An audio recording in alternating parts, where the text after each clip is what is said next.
इसलिए एग्रेसिव हूँ कि जम्मू एंड कश्मीर के पीएको को आप भारत का हिस्सा नहीं मानते हो क्या? एग्रेसिव ना हो, जान दे देंगे इसके लिए। क्या बात कर रहे हो आप? एग्रेसिव होने की क्या बात कर रहे हो? जान दे देंगे इसके लिए। পাকিস্তান অধিকৃত কাশ্মীর কার এ নিয়ে অব্যাহত রয়েছে অশান্তি। ওই অংশ ভারতেরই অবিচ্ছেদ্য অঙ্গ। বারবার কথা বলেছেন কেন্দ্রীয় স্বরাষ্ট্রমন্ত্রী অমিত শাহ। এমনকি এর জন্য জীবন পর্যন্ত দিয়ে দেবেন বলে জানিয়েছেন তিনি। আর এখানেই প্রশ্ন উঠছে, বারবার ভারতের অবিচ্ছেদ্য অঙ্গ জম্মু কাশ্মীরে কেন নিরাপরাধ মানুষকে জীবন দিতে হচ্ছে?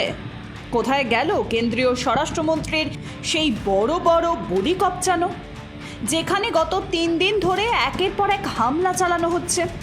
আর জঙ্গি হামলার বলি হতে হচ্ছে সাধারণ গ্রামবাসী থেকে পুণ্যার্থীদের।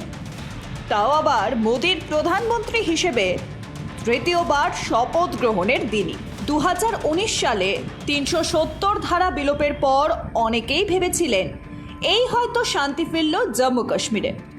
এমনকি এই ধারা বিলোপের পর প্রথমবার উপত্যকায় ভোট হয়েছে নির্বিঘ্নে। ভোটদানে এগিয়ে এসেছিলেন স্থানীয়রা, খুশি ছিলেন উপত্যকাবাসী, ভেবেছিলেন এবার হয়তো সত্যি अच्छे দিন এলো। কিন্তু ভোট মিটতেই আবারও ফিরে এলো কাশ্মীরের সেই চেনা ছবিটা, জঙ্গি হামলা। পরপর 3 দিন 3টি জঙ্গি হামলার ঘটনা ঘটেছে উপত্যকায়। আর তার জেরে ফের আতঙ্কে দিন কাটাচ্ছেন উপত্যকাবাসী।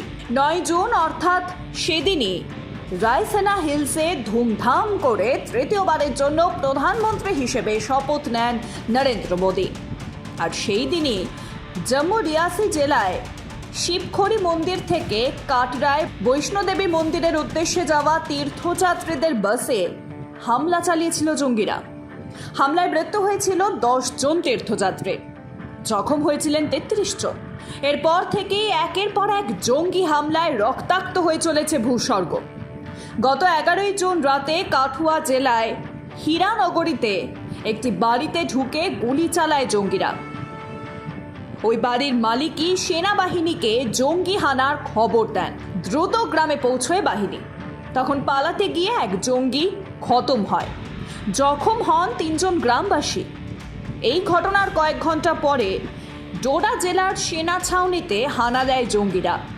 সেখানে ভদেরওয়া পাঠানকোট সড়কে 4 রাষ্ট্রীয় রাইফেলস ও পুলিশের যৌথ চেকপোস্টে অতর্কিতে হামলা চালায় জঙ্গিরা। সেই হামলায় গুরুতর আহত হন 5 জওয়ান ও একজন পুলিশ আধিকারিক।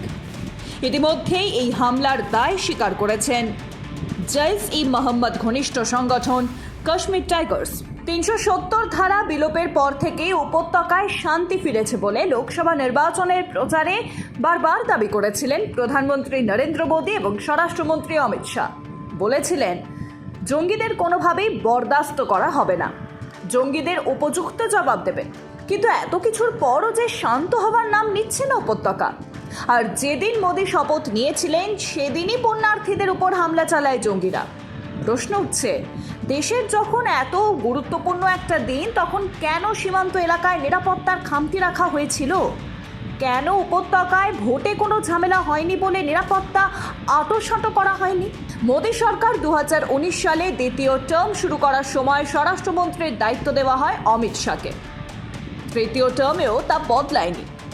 প্রশ্ন উঠছে, যেখানে অমিত শাহের উপর এতটা ভরসা রয়েছে প্রধানমন্ত্রীর, সেখানে বড় বড় বুলি আওড়ানো ছাড়া আর কি করছে স্বরাষ্ট্রমন্ত্রী? একটু নজর দিলে দেখা যাবে 2019 সালে অমিত শাহ স্বরাষ্ট্রমন্ত্রকে দায়িত্ব গ্রহণের পরই একাধিক হামলা হয়েছে উপত্যকায়। 2019 সালের 21 জুন অবন্তিপোরায় জঙ্গি হামলায় 5 জনের মৃত্যু হয়। তারপর 2020 সালের 21 মার্চ ও 3রা এপ্রিল ছত্তিশগড়ের সুকমা জেলায় মাওবাদী হামলার জেরে 48 জনের মৃত্যু হয়। এরপর 2023 সালে ছত্তিশগড়ের দান্তেওয়াড়ায় বোমাবাজির ঘটনায় 11 জন পুলিশকর্মী শহীদ হন। এর মধ্যেই উত্তপ্ত হয়ে রয়েছে মণিপুরও। সেখানে উত্তেজনা যেন থামারই নাম নেই। এমনকি সম্প্রতি মণিপুরের মুখ্যমন্ত্রী এন বীরেন সিং এর কনভয়ের উপরও হামলা চালানো হয়। এই নিয়েই প্রশ্ন তুলেছেন সংঘ প্রধান মোহন ভগবত। अब 1 साल से मणिपुर शांति की राह देख रहा है। उसके पहले 10 साल शांत रहा। पुराना गन कल्चर समाप्त तो हो गया ऐसा लगा, और अचानक जो कलह वहां पर उपज गया या उपजाया गया, उसकी आग में अभी तक जल रहा है, त्राही त्राही कर रहा है। कौन उस पर ध्यान देगा? प्राथमिकता देके उसका विचार करना ये कर्तव्य है। প্রশ্ন উঠছে, এই সব হামলার দায় কি এড়িয়ে যেতে পারেন স্বরাষ্ট্রমন্ত্রী? ব্যুরো রিপোর্ট, মৃতম বাংলা।